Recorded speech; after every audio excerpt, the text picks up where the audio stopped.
behind the mask, gonna tell him about a movie's past and win the release. Win that old release. Who's that lucha behind the mask? Makes movies about it, gonna have a blast. Win the release. Win that old release. He's gonna pull him a bum, give a bogan a chance. Sit in his chair while he's having some beers. Win that old release. Win that old release. It's Friday night and he's wearing a mask, teaching us why all the movies kick ass. Win the release. Win that old release.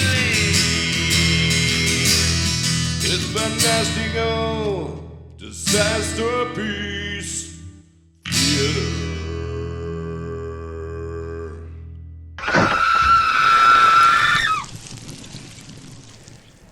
Welcome to the Fantastico Disasterpiece Theater Halloween Special.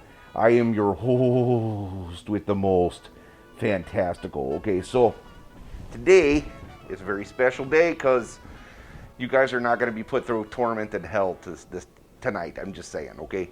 So there were originally 9 movies planned for this first season, okay? And I guess technically this isn't part of season 1, but it is part of this I don't know thing. So anyway, yeah, so here's a Halloween special for you. Thank you for all the support through season 1. We got renewed for season 2, so that's awesome. That's going to be in late spring. And also, before I forget, don't make plans for one Friday night or Saturday night at Christmas time, because the Fantastico Holy Shit Spectacular, I think it's going to be the Fantastico Holiday Holy Shit Joy to the fucking World Spectaculation Show. I think that's what I'm going to call it. So anyway, alright, now let's get to it. So, okay, I wanted to end this near Halloween, that's why we're doing this, and because I wanted to do something for you for putting up with other shitty movies, okay? Now, I promised this would be probably one of the most iconic films, if not the most iconic public domain film of all time, alright?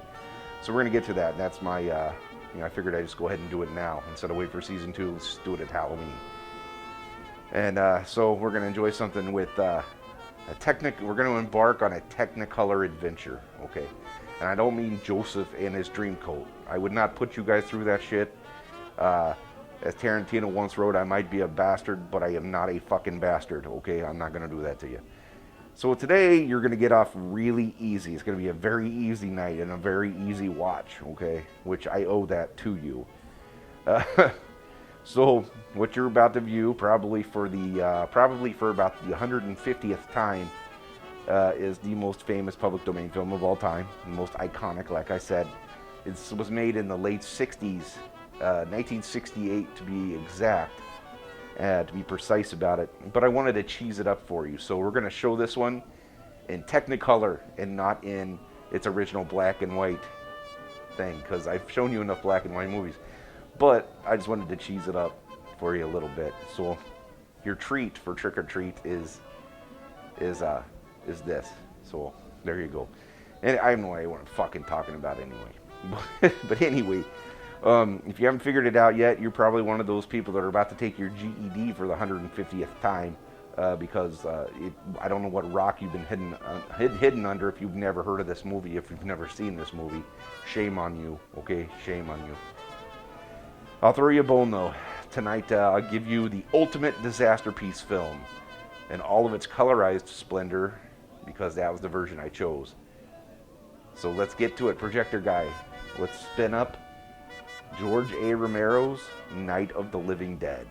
All right, so this is a Day of the Dead treat for me to you guys, okay? So let's fire it up. Oh, yeah, for you first timers, this movie really should be watched in black and white, but I regret nothing, okay? We're gonna do it this way, okay? All right. Probably wondering why I'm dressed up like this. Well, I'm dressed up like this because this is a zombie flick, and I didn't want to dress up like a zombie, and I didn't want to dress up like George Romero, because everybody from Walking Dead fans are going to be dressed up like zombies this year. So I'm doing another cool zombie guy, and so I'm playing. This is my cosplay for. See, I've even got the shoes and everything. This is my cosplay. See, Needle, Herbert West. If you haven't heard of him, you are also fucking stupid. So I didn't say retarded that time. Are you proud of me? Anyway, let's go. Let's get this going.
They ought to make the day the time changes, the first day of summer.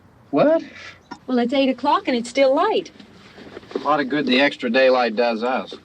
Now, we've still got a 3-hour drive back. We're not going to be home until after midnight. Well, if it really bugged you, Johnny, you wouldn't do it. You think I want to blow Sunday on a scene like this? You know, I figure we're either going to have to move Mother out here or move the grave into Pittsburgh. She can't make a trip like this. Oh, you know that she can't. Is there any of that candy left? No. Look at this thing. We still remember. I don't. You know, I don't even remember what the man looks like. Johnny, it takes you 5 minutes. Yeah, 5 minutes to put the wreath on the grave and 6 hours to drive back and forth. Mother wants to remember, so we trot 200 miles into the country and she stays at home. Well, we're here, John, all right? Test.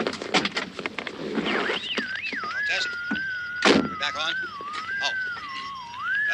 Ladies and gentlemen, we're coming back on the air after an interruption due to technical problems.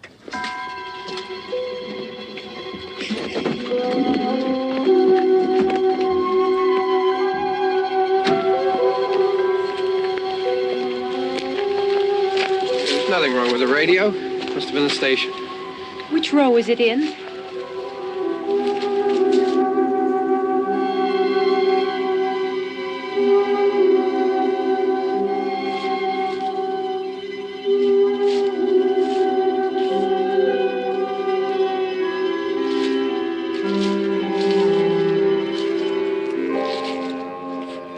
Well, there's no one around.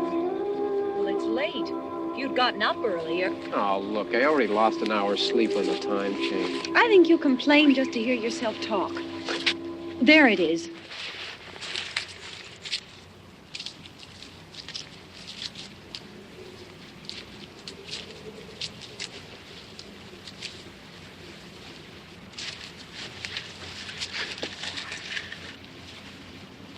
I wonder what happened to the one from last year. Each year we spend good money on these things. We come out here and the one from last year's gone. Well, the flowers die, and the caretaker or somebody takes them away.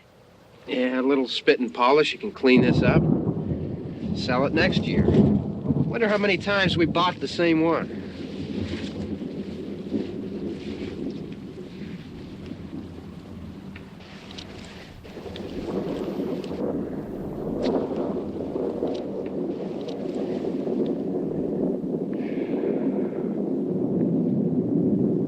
Hey, come on, Barb. Church was this morning, huh?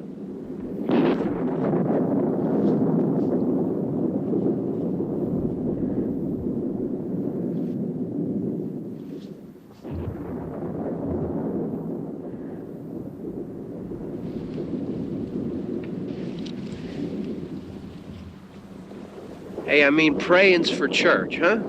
Come on. I haven't seen you in church lately. Well, there's not much sense in my going to church. Do you remember one time when we were small, we were out here? It was from right over there. I jumped out at you from behind the tree, and Grandpa got all excited, and he shook his fist at me, and he said, "Boy, you be damned to hell." Remember that? Right over there. Well, you used to really be scared here. Johnny. You're still afraid. Stop it now. I mean it. They're coming to get you, Barbara. Stop it. You're ignorant. They're coming for you, Barbara. Stop it. You're acting like a child. They're coming for you. Look, there comes one of them now. He'll hear you. Here he comes now. I'm getting out of here. Johnny.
about him. I can handle him. Probably be a lot more of them as soon as they find out about us. The truck is out of gas. This pump out here is locked. Is there a key? We can try to get out of here if we can get some gas. Is there a key? I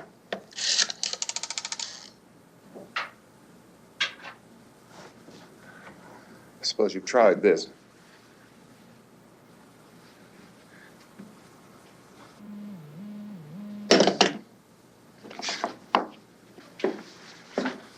Do you live here?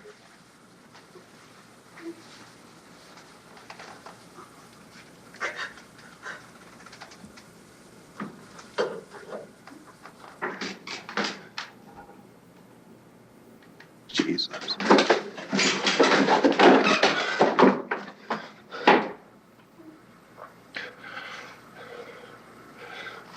We've got to get out of here. We have to get to where there's some other people. Maybe we better take some food. I'll see if I can find some food.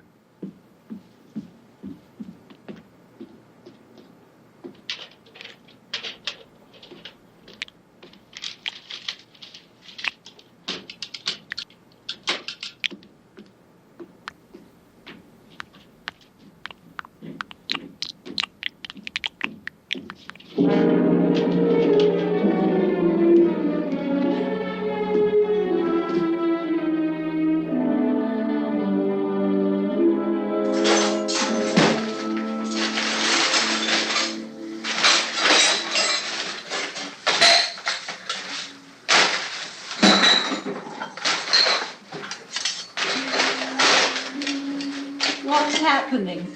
How do you think it's happening? What's happening?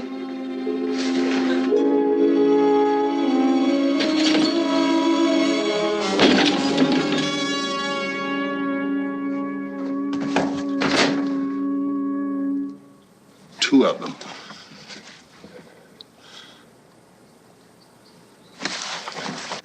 There are two of them out there. Have you seen any more around here? I can take care of those two. I know you're afraid, but we have to... I don't know! I don't know! What's happening?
I know we're in here now.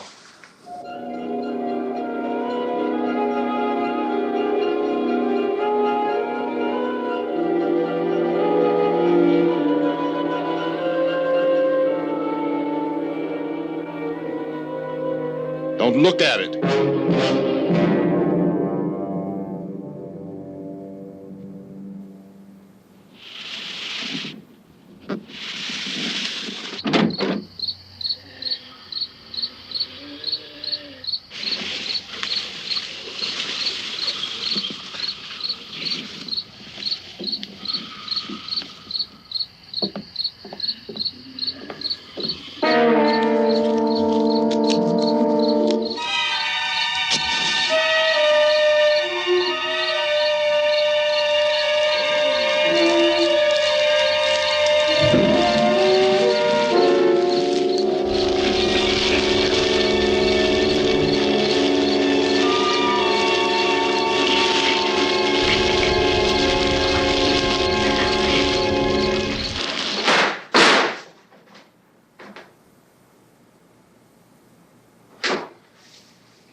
Get some more lights on in this house.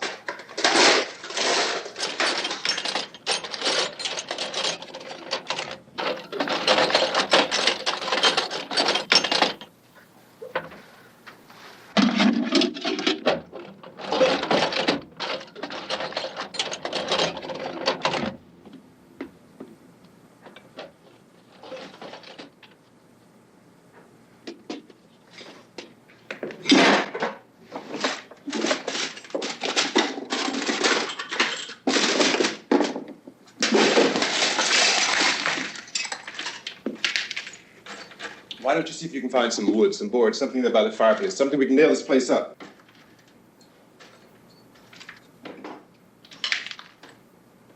Oh, God damn! Look, I know you're afraid. I'm afraid too. But we have to try to board the house up together. Now, I'm going to board up the windows and the doors. Do you understand? We'll be all right here. We'll be all right here until someone comes to rescue us. But we'll have to work together. You'll have to help me. Now, I want you to go in and get some wood so I can board the place up. Do you understand? Okay? Okay?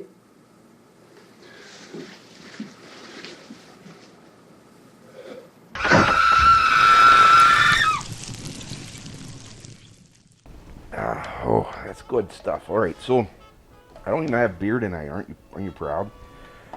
So, okay, I'm gonna get you my breath after taking that drink because I'm getting excited. I'm fucking pumped for the evening, okay?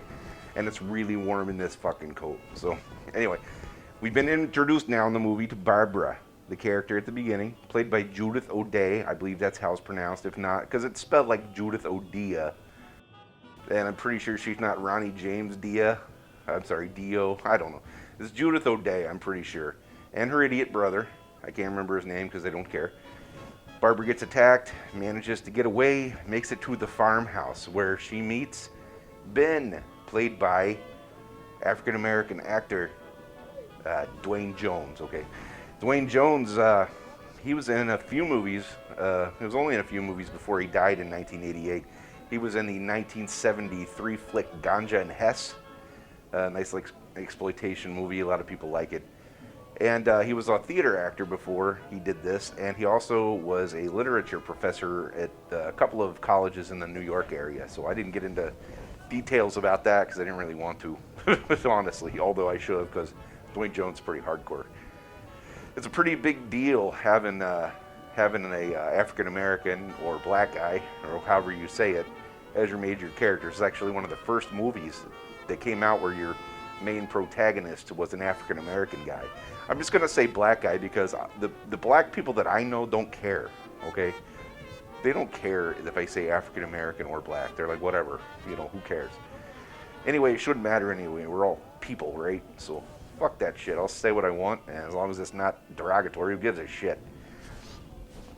Makes sense to me, right? Okay. So, one of the, oh gosh, what was I saying here? Oh, yes. It was a really big deal to have him as the main protagonist because that was never done before, really, except for maybe in like, I don't know, I'm not sure when Raisin in the Sun came out. I don't know if really Sidney Poitier in that would be considered a protagonist. I know he was a main character, but I'm not real sure. So anyway, I thought that Dwayne Jones did a really good thing here for cinema equality, so good on him. It's unfortunate that we're still having to fight about cinema equality to this day. That should be something that shouldn't even matter. It shouldn't matter. Who gives a shit? People are people. Yeah, whatever. So, but that's another rant for season 2 probably. So beware for that. Oh, okay. So I got a lot to talk about here. Ben's taken down by Ben's taken down. He hasn't taken. I don't know why I said. I don't know. Anyway, Ben takes down a couple of zombies. Okay, a couple of the undead, but the news they're not calling them undead here. They're calling them assassins because they don't know what the fuck is going on. People are dropping like flies. It's panic and crazy and stupid and weird. So they think they're assassins. That's pretty fucking stupid. And you know what? Fuck it. That's pretty fucking retarded. So anyway, Barbara, she's catatonic. She doesn't want to do shit. She just sits there and cries and looks off into space. She's pretty much worthless here. And Dwayne Jones, Ben, finds out that zombies don't like fire, so that's good to know too. So anyway, that's all I have to say, I think. Projection bitch, let's go ahead and fire up the next reel, and we'll get on to this. Sorry I called you a projection bitch. You know I love you. I'm sorry. It was for a cheap laugh, and I'm sorry. But anyway, roll the film, projection guy. See, whatever. For you guys, though, I will apologize. I'm not going to apologize for you, but I will apologize for you for this colorized bullshit. So let's fix that, okay? Let's get back to it.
That's strong. Here, I want you to pick out some nails. Pick out the biggest ones you can find.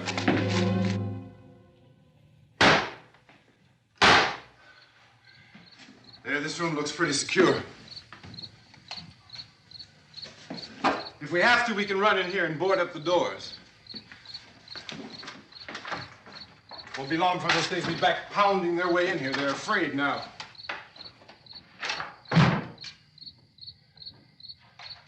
They're afraid of fire. I found that out.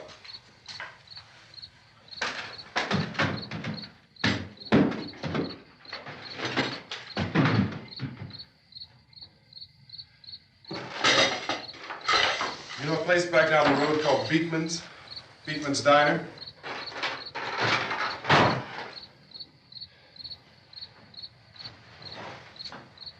Anyhow, that's where I found that truck I have out there.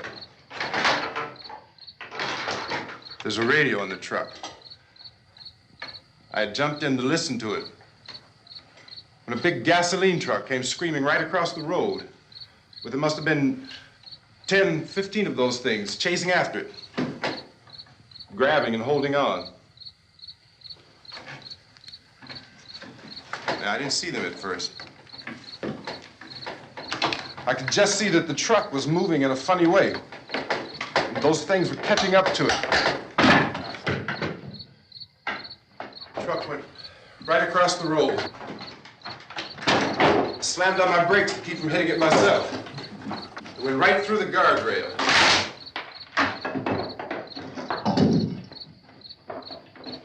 I guess the driver must have cut off the road into that gas station by Beekman's Diner. It went right through the billboard, ripped over a gas pump, and never stopped moving. By now, it was like a moving bonfire. Didn't know if the truck was going to explode or what. Could still hear the man screaming.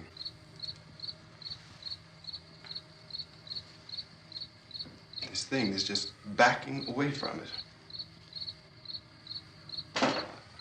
I looked back at the diner to see if there was anyone there who could help me. It was when I noticed that the entire place had been encircled. There wasn't a sign of life left except by now there were no more screams. I realized that I was alone with 50 or 60 of those things, just standing there, staring at me. I started to drive. I just plowed right through them. They didn't move, they didn't run or just stood there, staring at me. Just wanted to crush them. They scattered through the air like bugs. We were riding in the cemetery, Johnny and me. Johnny.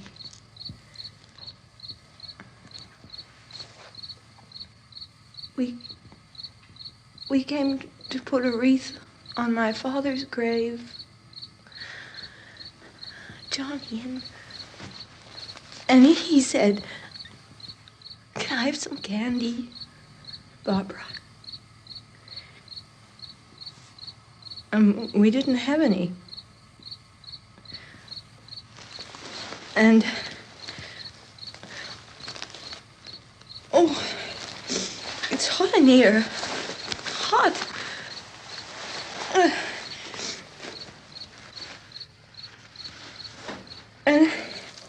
And he said, "Oh, it's late.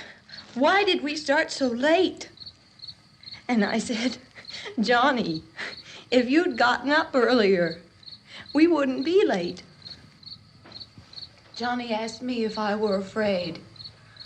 And I said, "I'm not afraid, Johnny." And then this man started walking up the road. He came slowly, and Johnny kept teasing me and saying, "He's coming to get you, Barbara." And I laughed at him and said, "Johnny, stop it." And then Johnny ran away. And I went up to this man, and I was going to apologize. Why don't you just keep calm? And I looked up, and I said, "Goody." And he grabbed me. He grabbed me, and he ripped at me. He held me, and he ripped at my clothes. I think you should just calm down. Oh, I screamed, "Johnny! Johnny, help me! Oh, help me!"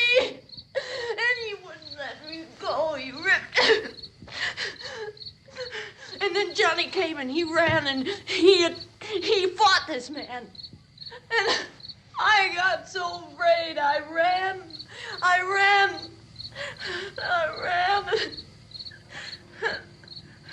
And Johnny didn't come. We have to wait for Johnny.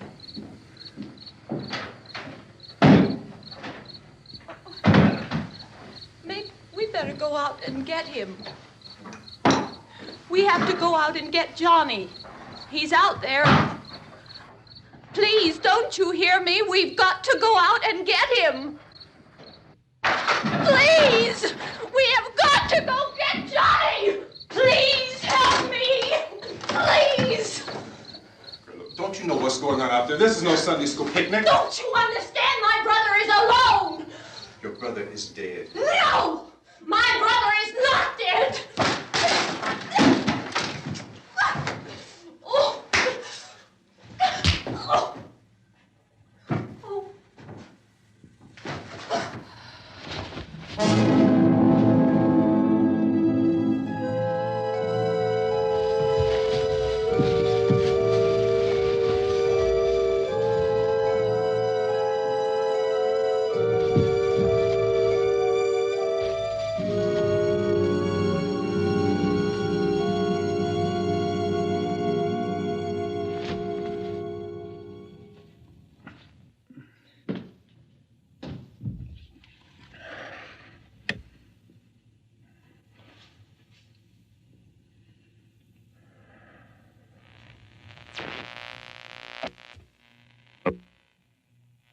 Because of the obvious threat to untold numbers of citizens, and because of the crisis which is even now developing, this radio station will remain on the air day and night.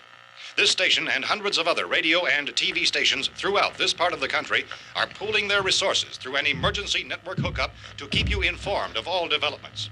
At this hour, we repeat, these are the facts as we know them. There is an epidemic of mass murder being committed by a virtual army of unidentified assassins. The murders are taking place in villages, cities, rural homes, and suburbs with no apparent pattern or reason for the slayings. It seems to be a sudden, general explosion of mass homicide. We have some descriptions of the assassins. Eyewitnesses say they are ordinary-looking people. Some say they appear to be in a kind of trance. Others describe them as being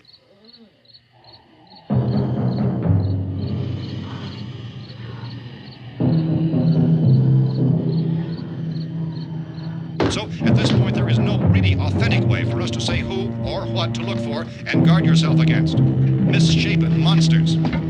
Reaction of law enforcement officials is one of complete bewilderment at this hour. So far, we have been unable to determine that any kind of organized investigation is yet underway. Police, sheriff deputies, and emergency ambulances are literally deluged with calls for help, and the scene can best be described as mayhem. Mayors of Pittsburgh, Philadelphia, and Miami, along with the governors of several eastern and midwestern states, have indicated the National Guard may be mobilized at any moment, but that has not happened as yet. The only advice our reporters have been able to get from official sources is for private citizens to stay in their homes behind locked doors. Do not venture outside for any reason until the nature of this crisis has been determined and until we can advise what course of action to take. Keep listening to radio and TV for any special instructions as this crisis develops further. Thousands of office and factory workers are being urged to stay at their places of employment, not to make any attempt to get to their homes. However, in spite of this urging and warning, streets and highways are packed with frantic people trying to reach their families or apparently to flee just anywhere. We repeat, the safest course of action at this time is simply to stay where you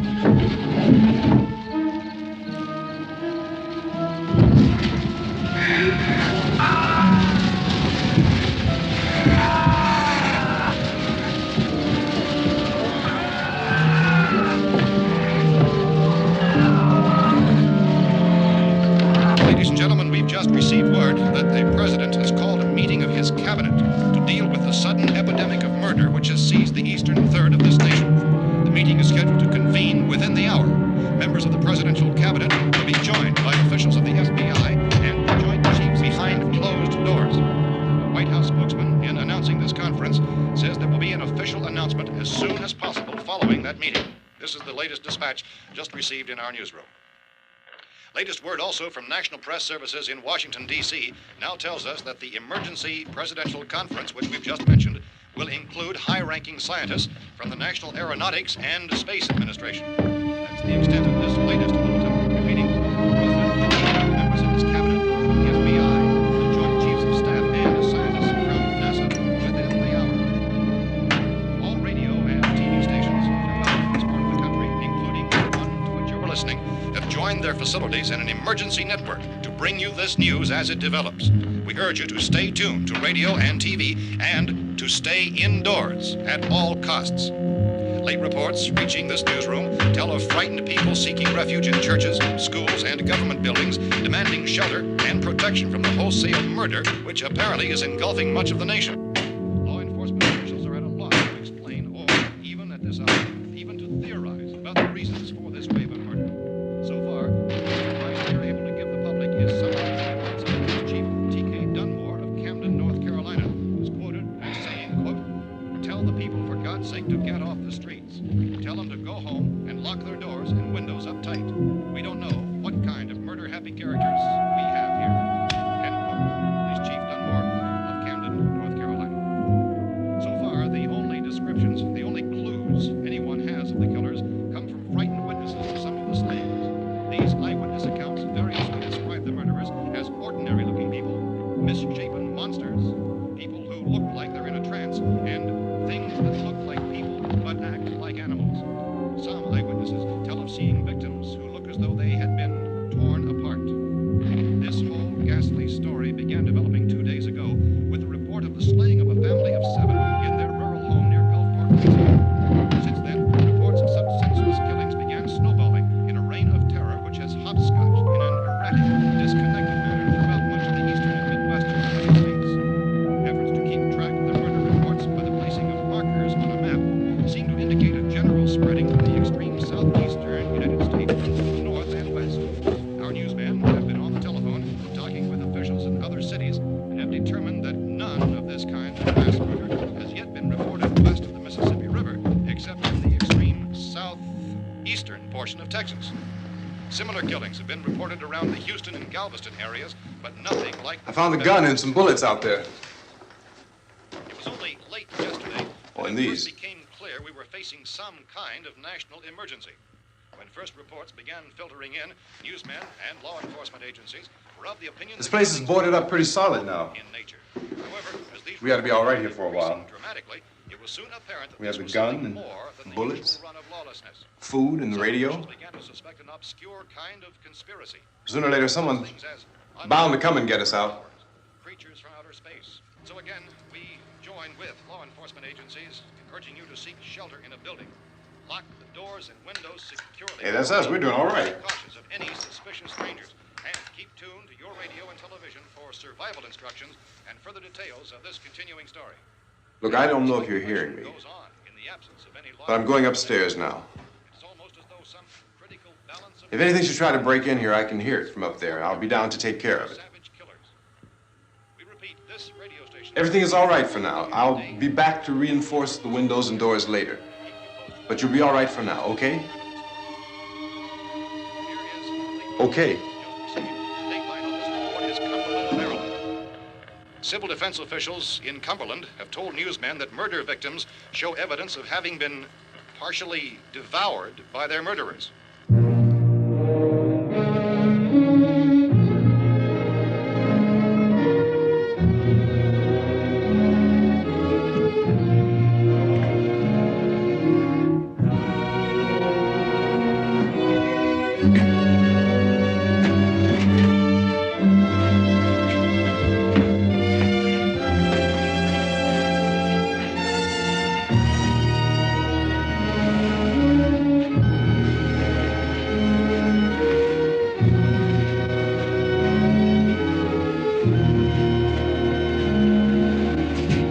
Consistent reports from witnesses to the effect that people who acted as though they were in a kind of trance were killing and eating their victims prompted authorities to examine the bodies of some of the victims. Medical authorities in Cumberland have concluded that in all cases, the killers are eating the flesh of the people they murder. Repeating this latest bulletin just received moments ago from Cumberland, Maryland, Civil defense authorities have told newsmen that murder victims show evidence of having been partially devoured by their murderers. Medical examination of victims' bodies shows conclusively that the killers are eating the flesh of the people they kill. And so this incredible story becomes more ghastly with each report. It's difficult to imagine such a thing actually happening, but these are the reports we have been receiving and passing on to you, reports which have been verified as completely as is possible in this confused situation.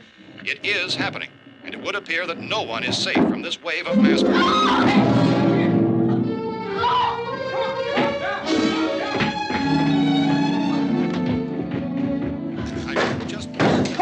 Don't shoot! We're from town. A radio.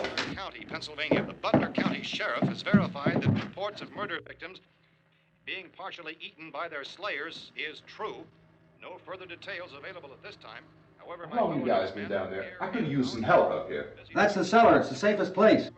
You mean you didn't hear the racket we were making up here? How were we supposed to know what was going on? Could have been those things for all we knew. That girl was screaming. Sure, you must know what a girl screaming sounds like. Those things don't make any noise. Anybody would know somebody ever needed help. Look, it's kind of hard to hear what's going on from down there. We thought we could hear screams, but for all we knew, that could have meant those things were in the house afterward. And you wouldn't come up and help? Well, if there were more... The racket sounded like the place was being ripped apart. How were we supposed to know what was going on? Now, wait a minute. You just got finished saying you couldn't hear from down there. Now you say it sounded like the place was being ripped apart. It would be nice if you get your story straight, man. All right, now you tell me. I'm not going to take that kind of a chance when we got a safe place. We luck into a safe place, and you're telling us we got to risk our lives just because somebody might need help, huh? Yeah, something like that. All right, why don't we settle this? Look, mister, we came up. Okay, we're here. Now I suggest we all go back downstairs before any of those things find out we're in here. They can't get in here.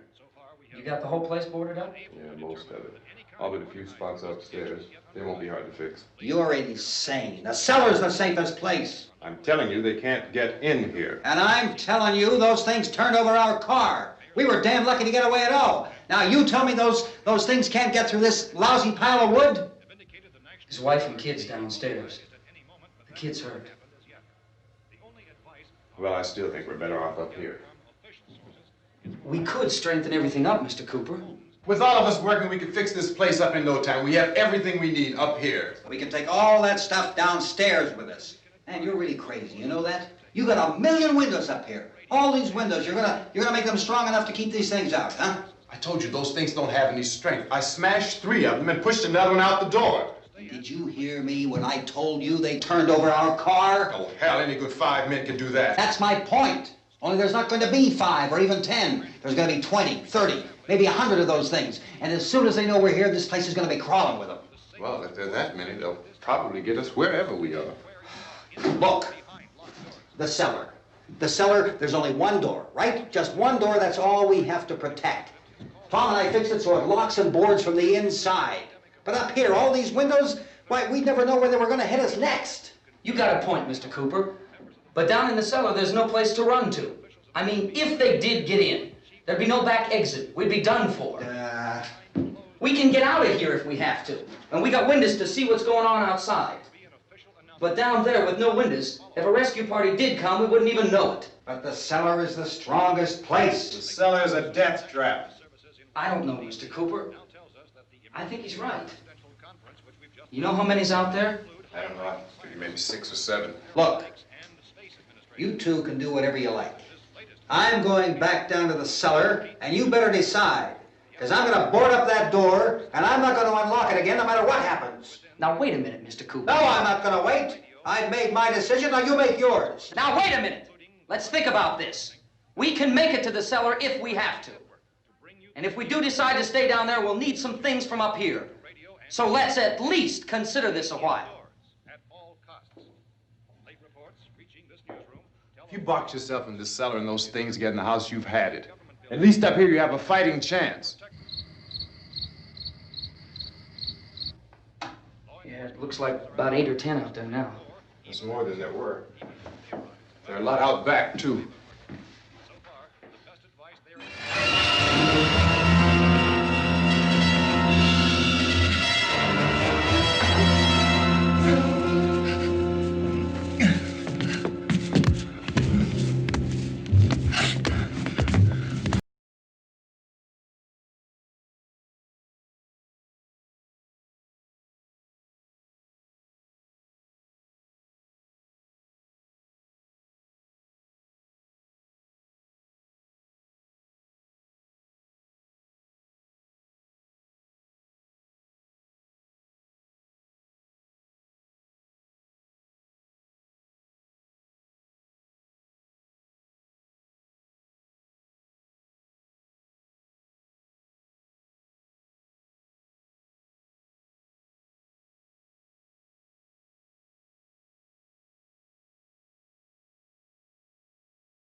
We gotta fix these boards. You're crazy. Those things are going to be at every window and door in this place. We've got to get down into the cellar. Go down in your damn cellar. Get out of here! I'm taking the girl with me. You leave her here. Keep your hands off her. And everything else that's up here, too. Because if I stay up here, I'm fighting for everything up here. And the radio and the food is part of what I'm fighting for. Now, if you're going down the cellar, get. The man's insane. He's insane. We've got to have food down there. We've got a right. This is your house. We've got a right. You going down there with him? Well, Yes or no? This is your last chance. No beating around the bush. Listen, I got a kid down there. She can't possibly. I couldn't bring her up here. She can't possibly take all the racket and those things smashing through the windows. Well, you're her father. If you're stupid enough to go die in that trap, that's your business. However, I am not stupid enough to follow you. It is tough for the kid that her old man is so stupid. Now, you get the hell down in the cellar. You can be the boss down there. I'm boss up here. You bastards. You know, I won't open this door again. I mean it. Mr. Cooper, with your help, we could... With my help. Let him go, man. His mind is made up. Just let him go. Wait a minute. Judy, come on up here, honey.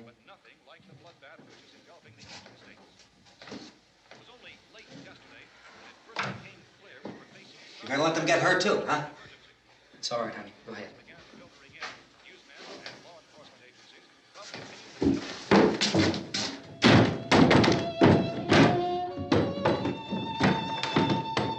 If we stick together, man, we can fix it up real good. There's lots of places we can run to up here.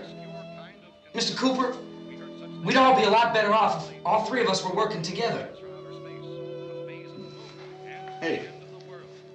Hey, kid.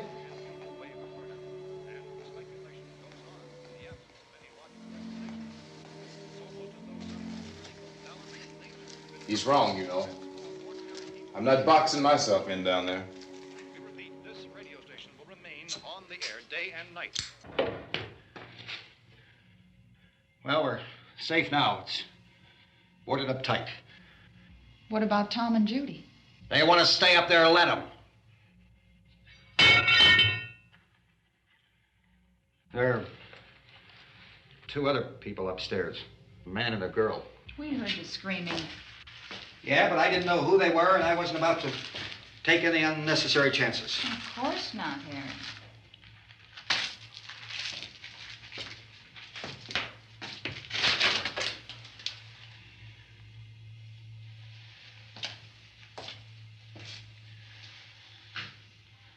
Is she all right? I don't know what it is. She feels warm. Maybe it's shock. Where'd you get the bandage? Some laundry in a basket. I tore a sheet.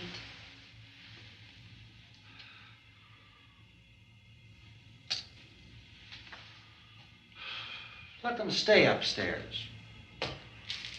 Let them. Too many ways those monsters can get in up there.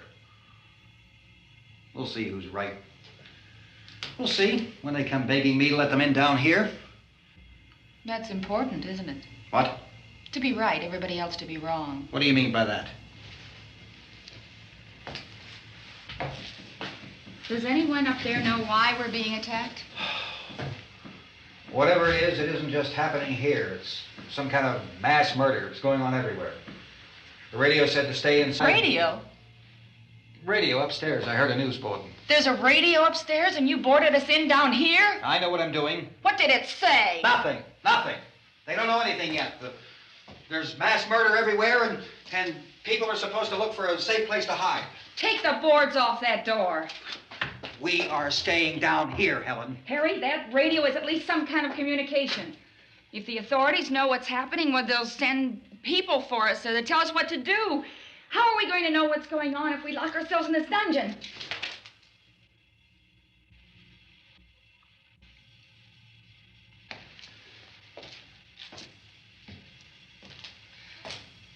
We may not enjoy living together,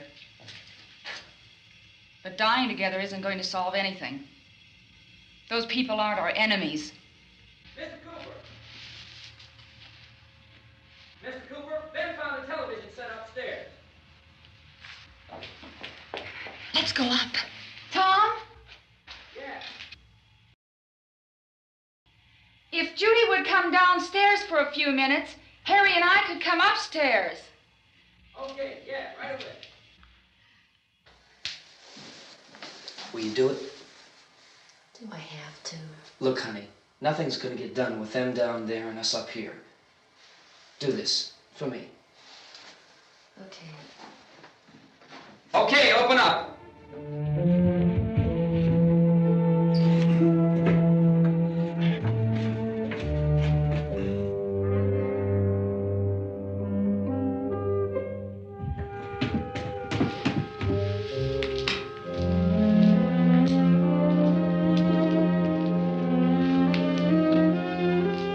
I'll take good care of her, Helen. She's all I have.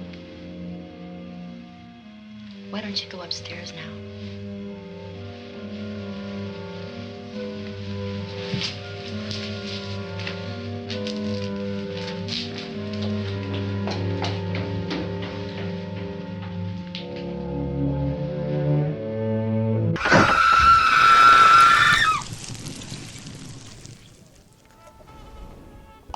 Oh, man. Okay. So, I hope everybody's enjoying the Fantastico Halloween special. You can say it like this. Fantastico. It's so fucking stupid. Anyway, you know what? We gotta figure something out here, because I gotta remember what I was talking about. Okay, so, oh yeah. I don't know what I was fucking talking about. Did you see what I did there? I switched it back to black and white for you. So, you know, whatever. There you go. Switch it back to black and white for you.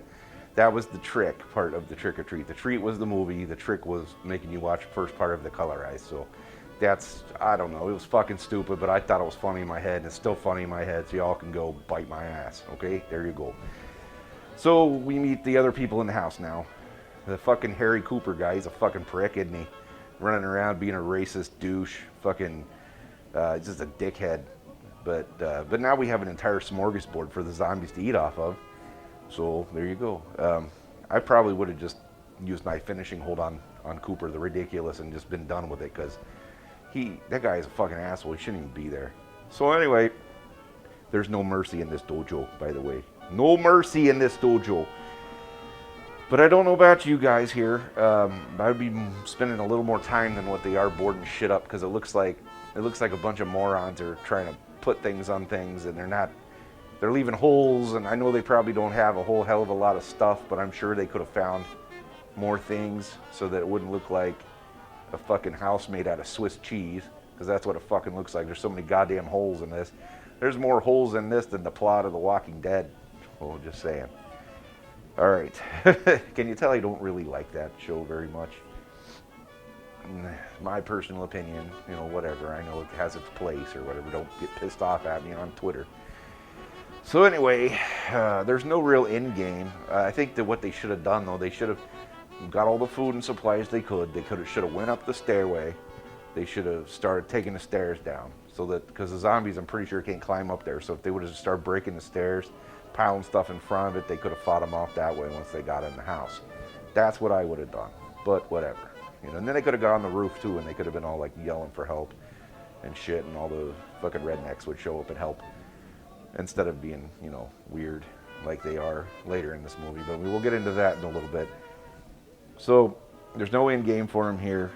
They they're just going to wait around until someone finds them. Although some people want to go and get the truck and the gas and get out and things like that. And Cooper's like, we're going to stay in the basement because and I'm a fucking stupid asshole. I'm going to go in the place I can't escape from. Guy's a fucking... He's something else, isn't he? So, yeah. Let's move on further into this story. I've talked enough this time, I think. So, projector guy, next reel, please. And let's get to it. So, yes, the black and white reel. Thank you. I didn't get the joke, apparently. So, anyway. Romero, the director of this, George A. Romero, went on to make other Living Dead movies that were sequels of this.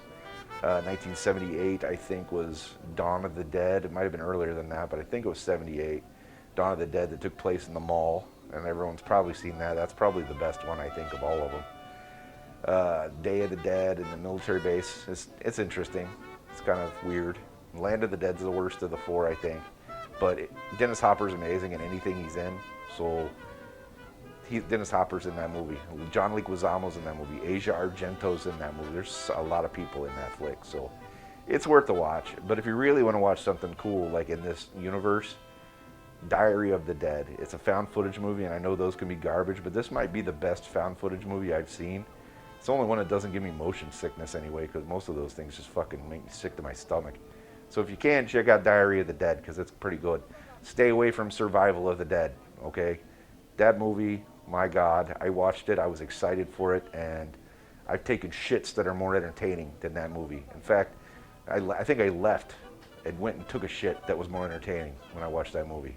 I know that is crass, but that's fucking truth, okay? So anyway, let's get back to it. Night of the Living Dead. Yeah. I really need a beer. I think I might get a beer.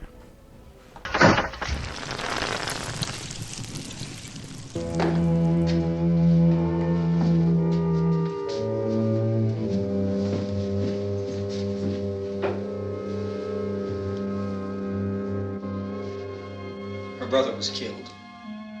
Hey, give me a hand with this thing. I gotta go help Ben with the television.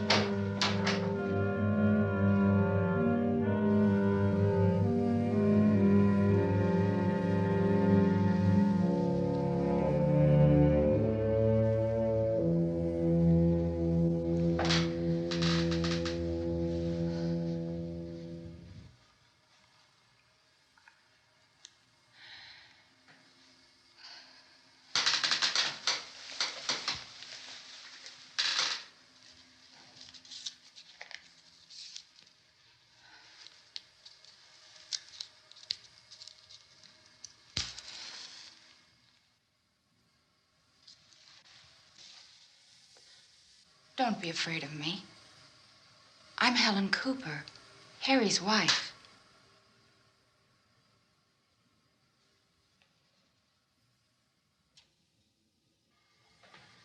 This place is ridiculous. Look at this. There's a million weak spots up here. Give me one of those.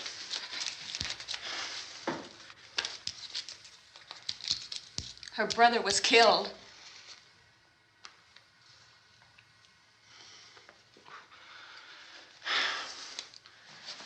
And they talk about these windows. I can't see a damn thing. There could be 15 million of those things out there. That's how much good these windows are. Why don't you do something to help somebody?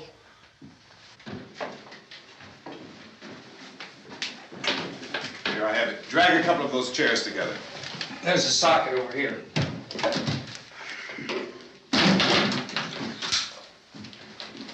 You better watch this and try to understand what's going on. I don't want anyone's life on my hands. Is there anything I can do to help? I don't want to hear any more from you, mister. If you stay up here, you take orders from me. And that includes leaving the girl alone. It's on, it's on. There's no sound. Play with the rabbit ears. Reports, incredible as they seem, are not the results of mass hysteria. Mass hysteria. What do they think? We're imagining all this? Shut up! In all parts of the country.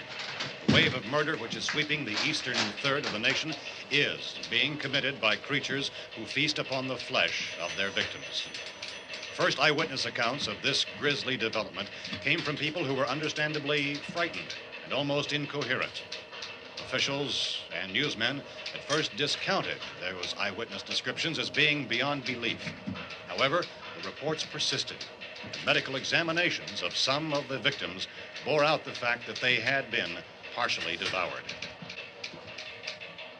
I think we have some late word just arriving, and I'll interrupt to bring this to you. This is the latest disclosure in a report from National Civil Defense Headquarters in Washington. It has been established that persons who have recently died have been returning to life and committing acts of murder. A widespread investigation of reports from funeral homes, morgues, and hospitals has concluded that the unburied dead are coming back to life and seeking human victims. It's hard for us here to believe what we're reporting to you, but it does seem to be a fact. When this emergency first began, radio and television was advising people to stay inside, behind locked doors for safety. Well, that situation has now changed, and we're able to report a definite course of action for you. Civil defense machinery has been organized to provide rescue stations with food, shelter, medical treatment, and protection by armed National Guardsmen. Stay tuned to the broadcasting stations in your local area for this list of rescue stations. This list will be repeated throughout our news coverage. Look for the name of the rescue station nearest you and make your way to that location as soon as possible. So we have that truck. If we can get some gas, we can get out of here. There's a pump out by the shed. I know, that's why I pulled in here, but it's locked. Called this afternoon by the president. Since convening this conference of the presidential cabinet, the FBI, the Joint Chiefs of Staff, the CIA has not produced any public information. Why are space experts being consulted about an earthbound emergency? Well, so far, all the betting on the answer to that question centers on the recent Explorer satellite shot to Venus. That satellite, you'll recall, started back to Earth, but never got here. That's the space vehicle which orbited Venus and then was purposely destroyed by NASA when scientists discovered it was carrying a mysterious high-level radiation with it. Could that radiation be somehow responsible for the wholesale murders we're now suffering? Newsman Don Quinn in Washington has posed those questions. It's obvious our best move is to try to get out of here. How are you going to get over to that pump? Look! You're coming from a meeting regarding the explosion of the Venus probe, is that right? Yes, that was the subject of the meeting. You feel there is a connection between this and the phenomenon? There's a definite connection. In other words, you feel that the radiation on the Venus probe is enough to cause these mutations? There was a very high degree of radiation. Well, just a minute. I'm not sure that that's certain at all. I don't think that has been logical explanation that we have at this time. In other words, it is the military's viewpoint that the radiation is not the cause of the mutation. I can't speak for the entire military at this time, gentlemen. This seems to be... I must disagree with these gentlemen presently until this is irrefutably proved. Everything is being done that can be done. We'll have to hurry for our next meeting. Professor, you feel that there is a definite connection between them? Definite connection as far as Dr. Keller and myself. Doctor, please. I thought we decided that is not proved yet. Was the satellite, when the satellite was exploded? An unusual amount of radiation, enough to cause mutation under certain circumstances. Could have happened. Have a bearing on it. It does seem to have a bearing. Will there be a reply for this further? Later? Yes. There will be a reply. Yes. Later this afternoon. There will be a report this afternoon. Perhaps there will be a report, yes. a more Later. full report. Will you close the window? We are doing everything possible to solve the problem. We're hoping to get some further explanation of this. We've heard all we need to know. We have to try to get out of here. He said the rescue stations have doctors and medical supplies. If we could get Karen there, we could get help for her. Well, is one of the world's foremost authorities on space science and technology. Willard. I saw a sign that said Willard. It's only about 17 miles from here. You know this area. You from around here? Judy and I are both from around here. We were on our way up to the lake to go swimming. And Judy had a radio, and we heard the first reports about this. So we knew the old house was here, and we came in and found the lady upstairs dead. Then these other people came. We went down into the basement and put a bar across the door, and it is pretty strong. How could we possibly get away from here? We've got a sick child, 2 women, 1 woman out of her head, 3 men, and the place is surrounded with these things. For NASA. Dr. Grimes Your entire staff, I know, has been working very hard to find some solution to these things that are happening. Do you have any answers at this time? Yes, we have some answers. But first, let me stress the importance of seeking medical attention for anyone who's been injured in any way. We don't know yet what complications might result from such injuries. How bad has your kid been hurt? Good advice, Doctor. Now, how about the basic complications? Well, Look, you go down there and tell... Judy? Yeah, you tell Judy to come up here and you stay with the kid, all right? In the cold room at the university, we had a cadaver from which all 4 limbs had been amputated. Sometime early this morning, it opened its eyes and began to move its trunk. It was dead, but it opened its eyes and tried to move. They want you upstairs. Did she ask for me? She hasn't said anything. I don't understand. Baby. It's Mommy. I heard. I'll come back down as soon as I find out what they want. Thank you, Judy. The body should be disposed of at once, preferably by cremation. Well, how long after death, then, does the body become reactivated? It's only a matter of minutes. Minutes? Well, that doesn't give people time to make any arrangements. Oh, you're right. It doesn't give them time to make funeral arrangements. The bodies must be carried to the street and burned. They must be burned immediately. Soak them with gasoline and burn them. The bereaved will have to forego the dubious comforts that a funeral service will give. They're just dead flesh and dangerous. I see. Judy, I need you to find some bedspreads or sheets to tear up into small strips, okay? Is there a fruit cellar here? Yes. We need some bottles or jars to make Molotov cocktails and hold them off while we try to escape. Hey, there's a big can of kerosene down there. I'll see what I can find. I'll look for the bottles. There's a big key ring down there. There may be a key to the gas pump on it. I'll check. We can toss the cocktails from a window upstairs. Meantime, a couple of us can go out and try to get the gas and come back for the rest of the people. But that'll leave a door open someplace. Yeah, that's right. It better be this door. It's closer to the truck. Before we go out, we'll put some supplies behind the cellar door. While we're gone, the rest of you can hold up in there. I found some fruit jars in the cellar. And there's a key on here that's labeled for the gas pump out back. I'm not really that used to the truck. I found it abandoned. I can handle the truck, no sweat. You're it, then. You and I'll go.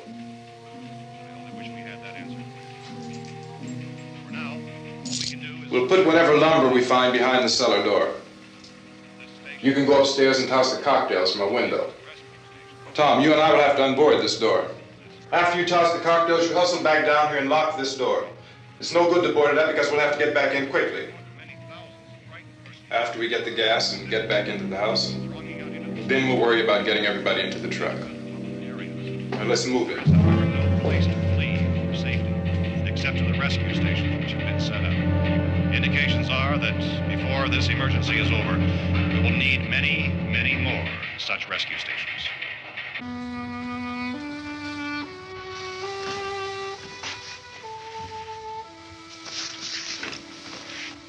You always have a smile for me. How can you smile like that all the time? How many do you have done? Come on, honey, we gotta move. Tom, are you sure about the phone? The phone is dead out. All you get is a recorded message. If I could only call the folks. They're going to be so worried about us. Everything will be all right. As soon as we get to Willard, we'll call them. They might even be there. I know. Tom? Are you sure we're doing the right thing, Tom? What, about getting out of here? Yeah. Well, the television said that's the right thing to do. We've got to get to a rescue station. I don't know. Come on, honey. You're starting to sound like Mr. Cooper now. But why do you have to go out there? Look, I know how to handle that truck, and I can handle the pump. Ben doesn't know anything about that stuff. But we're safe in here. For how long, honey? We're safe now. But there's going to be more and more of those things. I know all that. Listen. Remember when we had the big flood? Remember how difficult it was for us to convince you that it was right to leave? Remember we had to go to Willard then? This isn't a passing thing, honey. It's not like just a wind passing through. We've got to do something, and fast.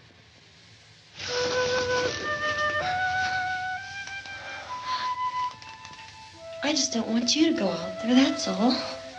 Hey, Smiley. Where's that big smile for me? Boy, you're sure no use at all, are you? We've got work to do, honey. And you...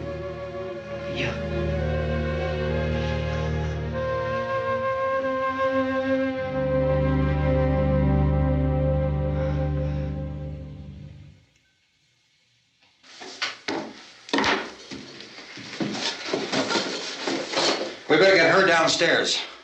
We have to go downstairs now, Barbara. She's right. You have to go downstairs now, just for a little while, until we get back. Then we can all leave. Oh, I'd like to leave. Yes.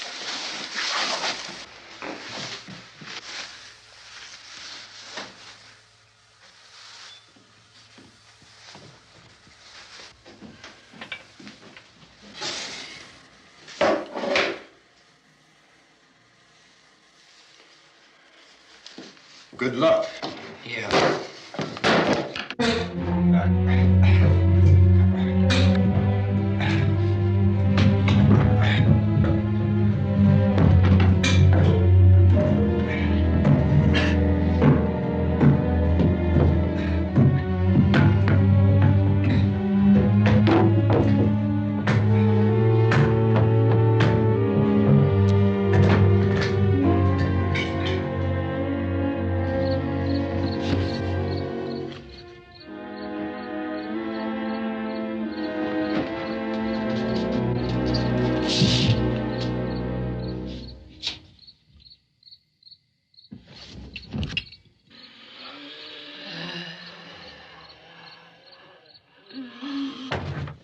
You ready upstairs? Yeah. Okay, toss 'em.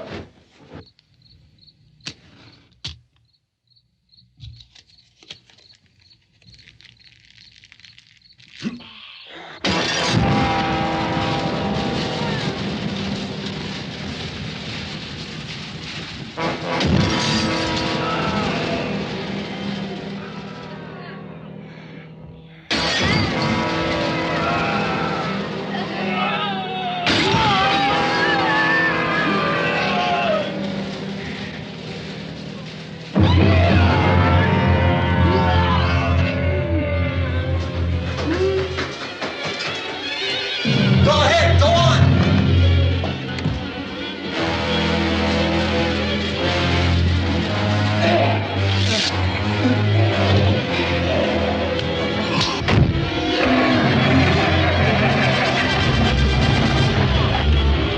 I'm going with him. Get back in the cellar. I'm going. It's too late. It's too late.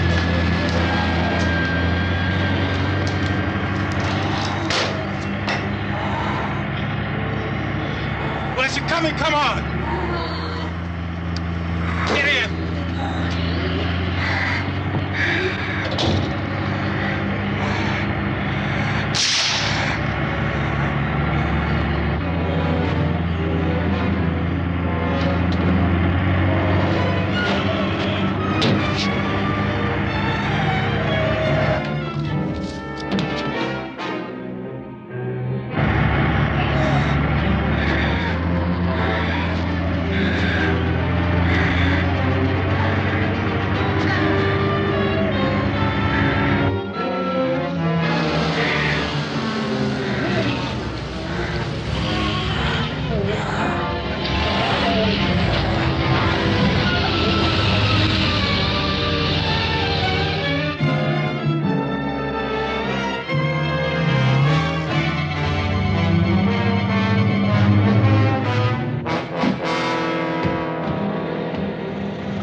This key won't work. Watch it.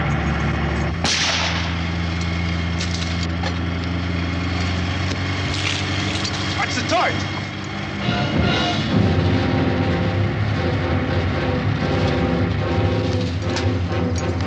We gotta get away from the pump.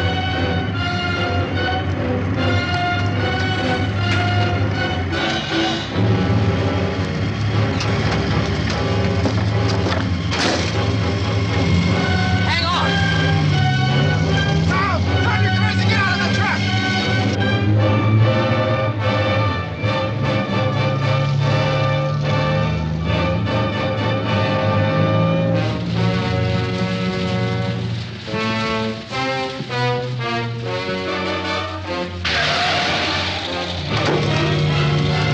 Let's get out of here.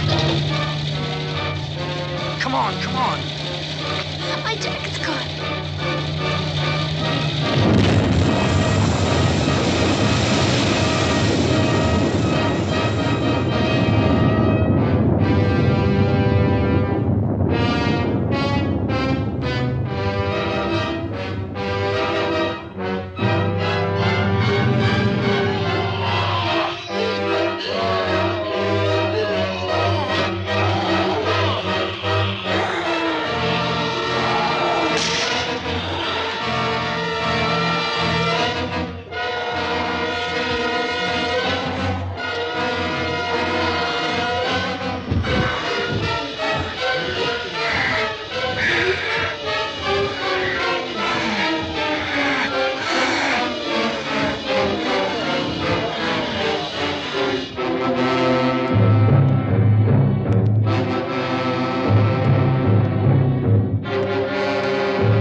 Drag you out there and feed you those things.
Alright, we're back. Okay, so that's some weak ass punches coming from old Dwayne Jones there to Cooper. Like, Dwayne Jones is a big guy. If he would have punched that dude, he should have went sailing. Should have just went through the window. These look more like bitch slaps, really. And maybe it's just something to do with the societal thing and the African American lead. I don't know. Maybe they didn't want him to be too aggressive or something. It's hard fucking telling, but I know Romero's probably pushing the envelope, so he probably didn't really give a shit. It just came across that way. But whatever, not a big deal. By the way, do you like my pumpkin? I carved this pumpkin the other day. It's relatively close. I wouldn't say perfect because, you know, I'm not that great at it, but it's relatively close to the old 1978 Halloween pumpkin. So there's a couple of little changes in it, but for the most part, it's pretty close. I'm really proud of it. So, and also, did you see for this episode, I actually put the movie poster for the movie that we're watching. So that's awesome, right? Yeah, there we go. Okay. All right, so back to talking about stuff here. I don't want to. I'm keep not looking at the camera. I keep looking at the little window next to the camera. So if you're noticing that, that's probably why. Tom and Judy, the young couple. They looked like they tasted real good, didn't they? Yum yum yum. In the colorized version, it looks like just a bunch of prime rib that hasn't been cooked yet, so just raw meat, basically. Depends on where you go. It still looks like that after they cook it. So, you know, whatever. You wouldn't notice it too much on this black and white version, but in the colored version, it's like really like bright pink and reds, and it's kind of nasty. So it's probably best that I put it back on black and white for you. Moving on.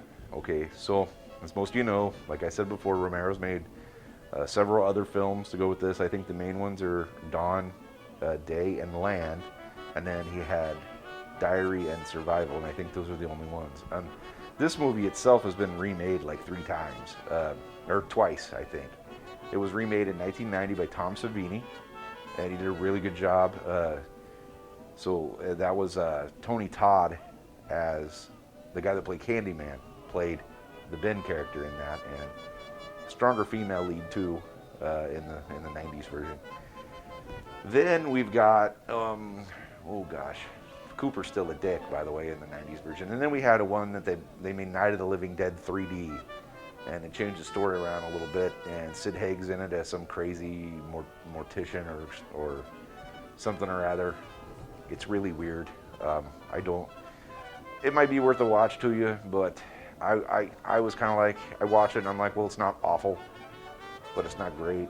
You know what I mean? It's like one of those, okay, I watched it, you know, so that's probably how most of you are going to take it too. So, all right. So now, Ben has finally warrant beaten the bejesus out of Harry Cooper, and things are about to culminate here as we come to the conclusion of the arguably most notorious zombie flick of all time, Night of the Living Dead by George A. Romero and company.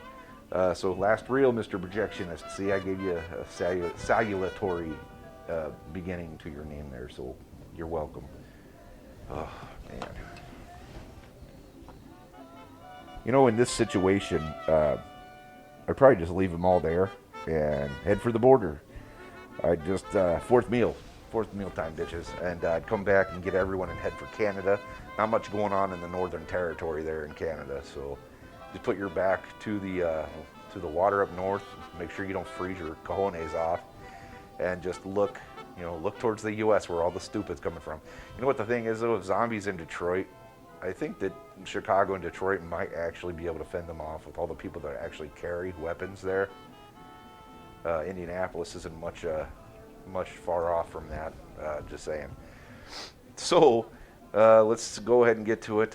You can always go to an island, actually, also. Any island. You know, like in Dawn of the Dead, they have a line in that where they're like, we're going out to the island, and they're like, what island? He's like, any island. So that's where I got that. That was a little joke inside of my little spiel here. But if you got it, that's awesome. If not, oh well, whatever. I laughed on the inside. But then you go to the island with zombies, and you have zombies fighting sharks, and you don't want that, because now you're in Lucio Fulci land and not in Romero land.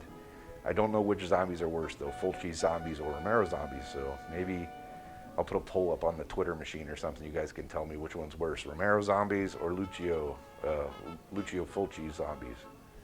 We'll see. All right, let's go back to it. I don't know why I was delaying there. Conclusion.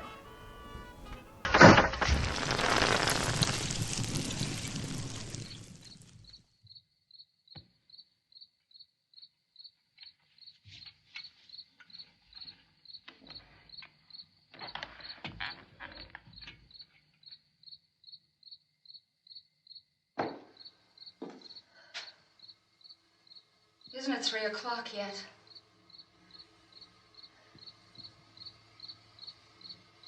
There's supposed to be another broadcast at 3 o'clock.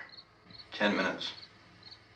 Oh, only 10 more minutes? We don't have very long to wait.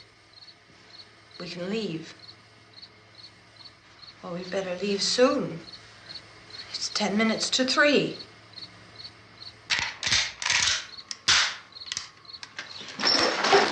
You know anything about this area at all?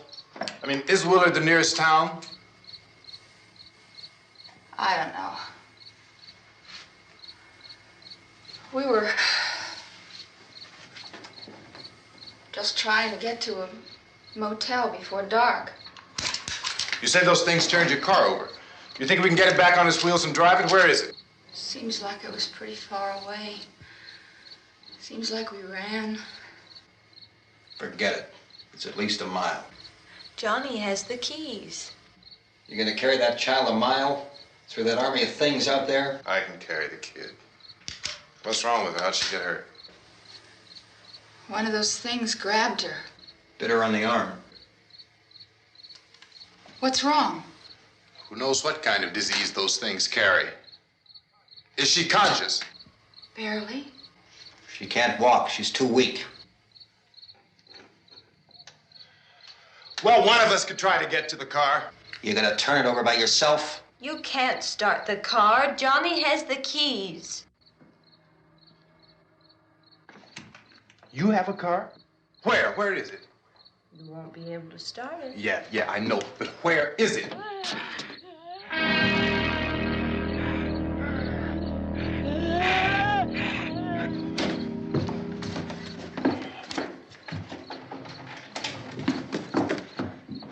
Good Lord.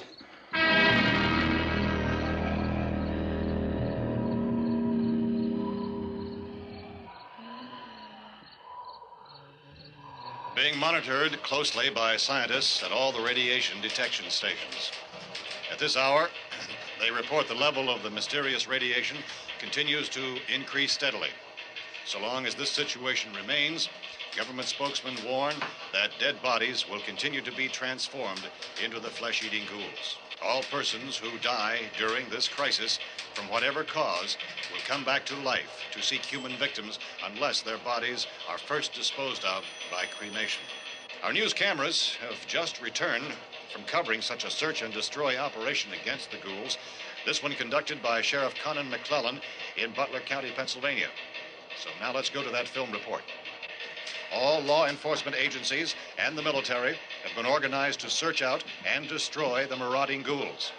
The Survival Command Center at the Pentagon has disclosed that a ghoul can be killed by a shot in the head or a heavy blow to the skull. Officials are quoted as explaining that since the brain of a ghoul has been activated by the radiation, the plan is kill the brain and you kill the ghoul. Anything from the supply wagon, Cuss? No, we're all right.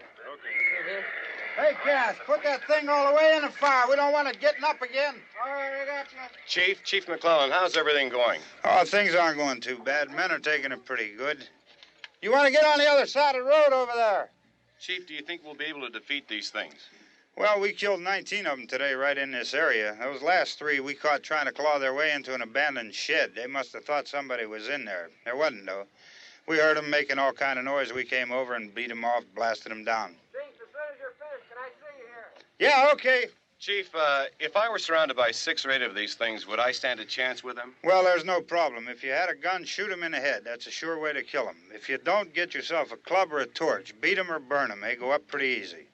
Well, Chief McClellan, how long do you think it will take you until you get the situation under control? Well, that's pretty hard to say. We don't know how many of them there are. We know when we find them, we can kill them.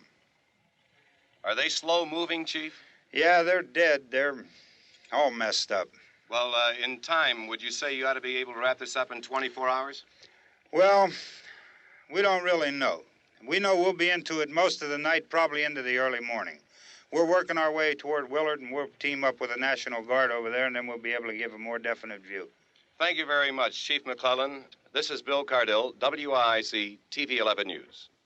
Thank you, Bill, for that report. Official spokesman declined to speculate just how long it may take to kill off all the flesh eaters, so long as the heavy rain.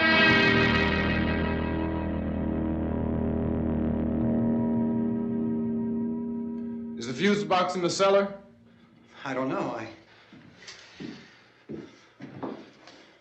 It isn't the fuse. The power lines are down.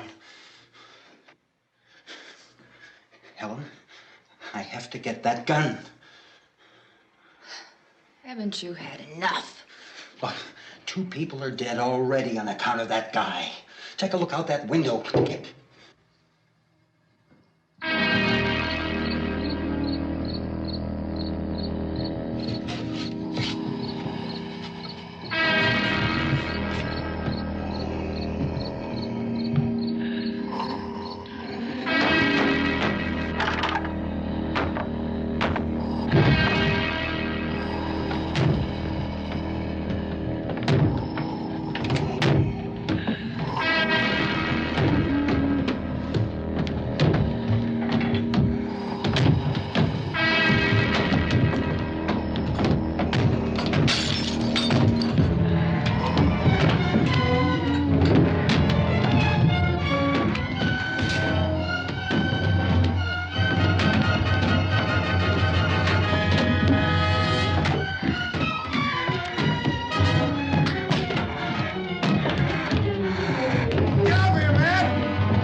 Vince, Al. You want to get about 4 or 5 men and a couple dogs? There's a house over here behind those trees. We want to go check it out. You still here, Bill? Yeah, Chief, we're going to stay with it till we meet up with the National Guard. Where'd you get the coffee? One of the volunteers. You're doing all the work. You take it. Thank you. We should be wrapped up here about 3 or 4 more hours. We'll probably get into Willard then. I guess you can go over there and meet the National Guard. Nick, you and the rest of these men want to come with me? Well, Bill, let's check in the office, see what's happening. All right, Steve. Tell them we're going to stay with it, and everything appears to be under control.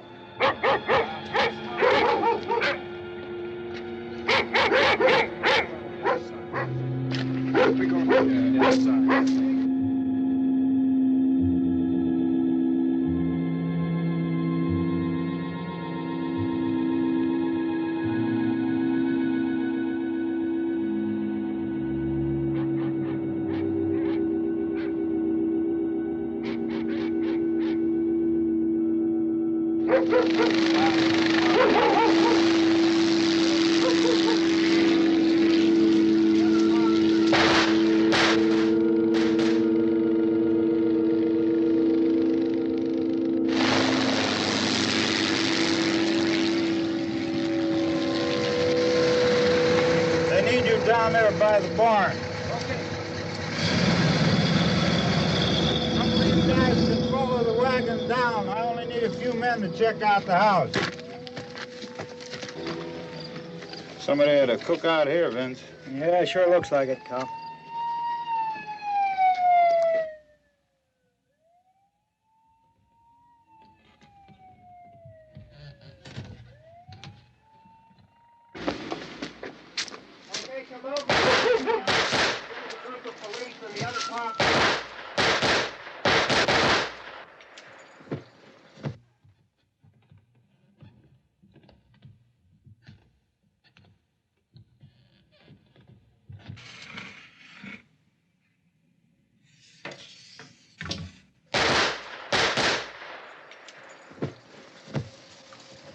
He's the dead one. Get up here.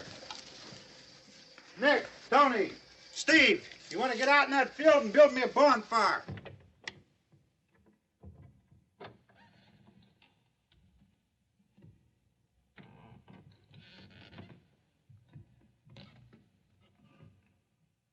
You, drag that out of here and throw it on the fire.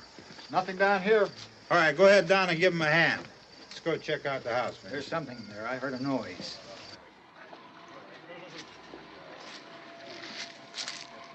All right, Vince, hit him in the head, right between the eyes.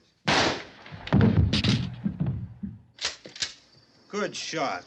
Okay, he's dead. Let's go get him. That's another one for the fire.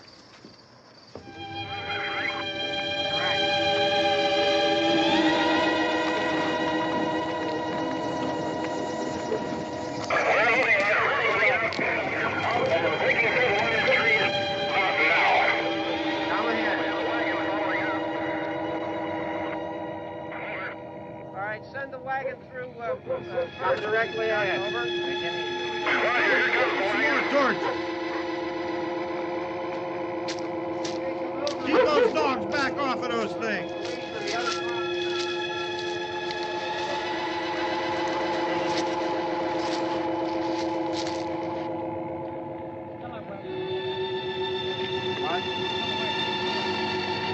Move more quickly.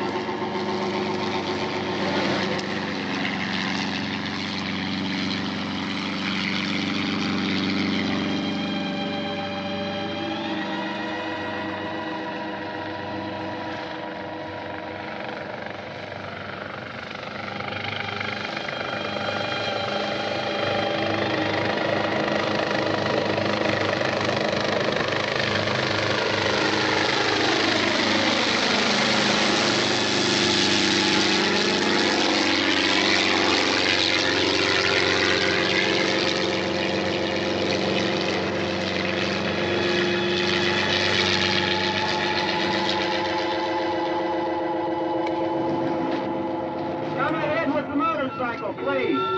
Let's go back there. That's the way. Hey, Randy, light these torches over here. People in the back, way in the back.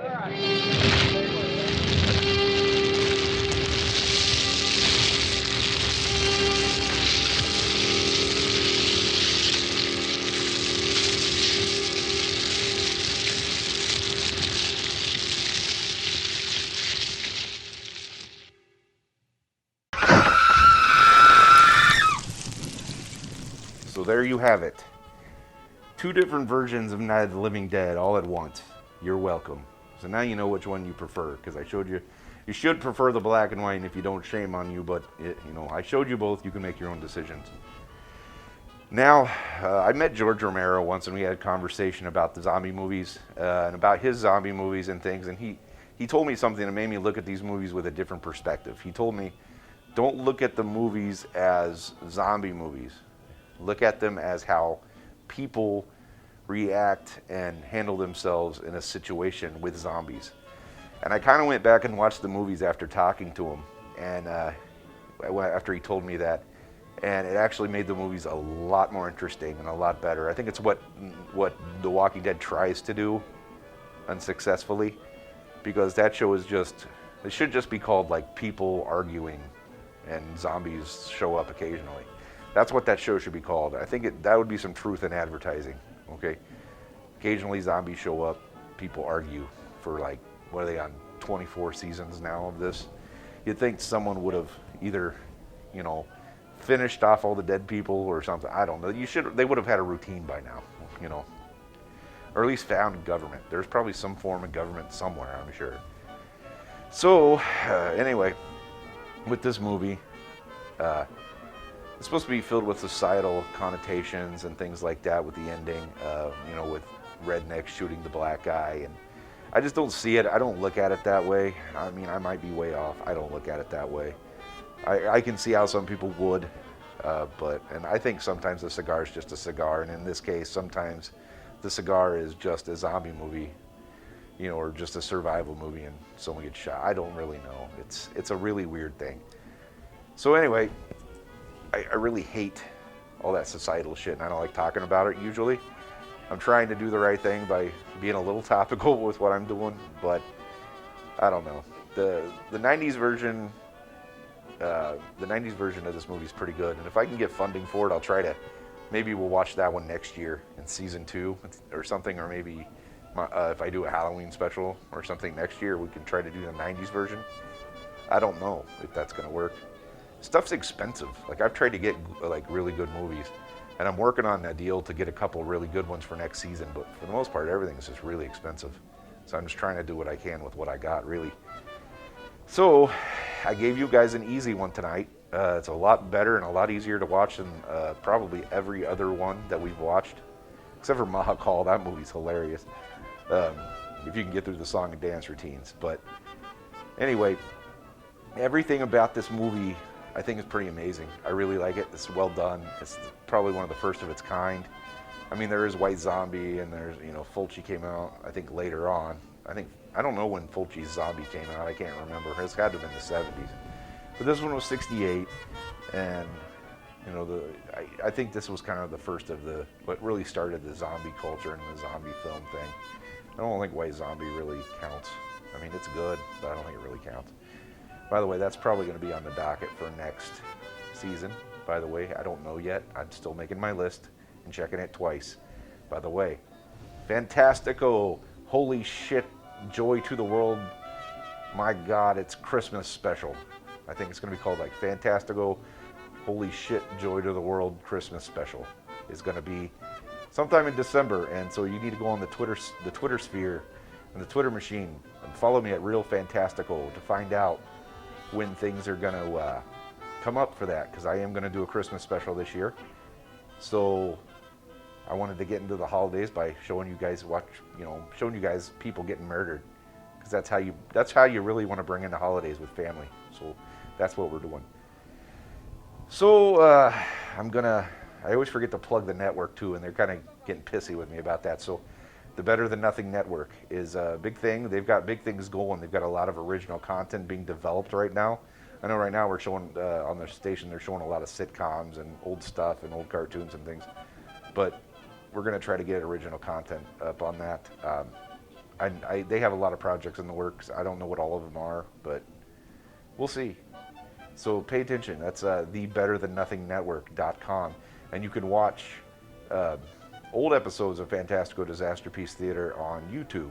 You just type in either the Better Than Nothing Network, or you type in Fantastico Disasterpiece Theater, and they all pop up. This whole first season is already up, and including this episode. It'll be up right after this is over, and you guys are good to go on there. So if you want to go back and watch them and be like, oh, that shit's funny, or wow, that shit's horrible, you can do that. Whatever. It's for everybody, so enjoy that shit. It isn't for everybody to do what they want with, because I have that shit copyrighted. I'm really, really proud of that. So, anywho, follow me on Twitter.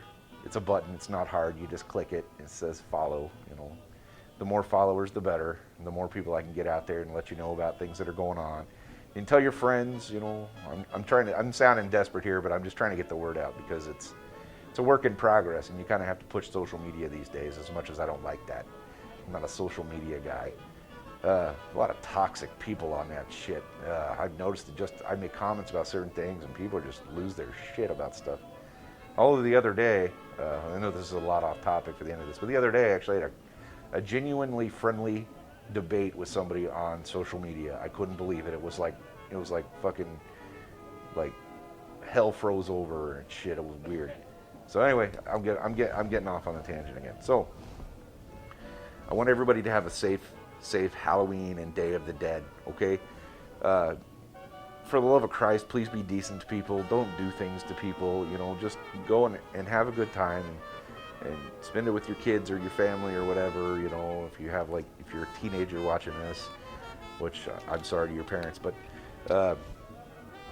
just do the right thing. And in this sense, being logical is having common sense. So let's do that, all right? Everybody, I'll see you again next season, and prior to that, I will see you in December for the Fantastico Joy to the World Holy Shit Christmas special.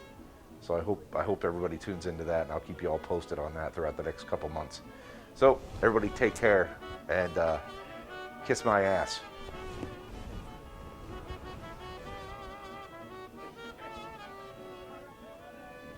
I'm just sitting here, like there's nothing happening. I'm just kind of looking at the camera.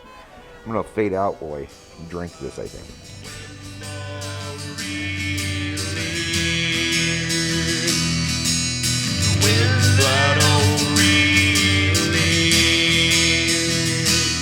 He's gonna pull up a bomb, give a bogan a time. Sit in his chair while he's having some beers. When that old reel is. When that old reel is. It's Friday night and he's wearing a mask, teaching us why all the movies kick ass. When the reel is. When that old reel is. It's Fantastico, Disasterpiece, Theater.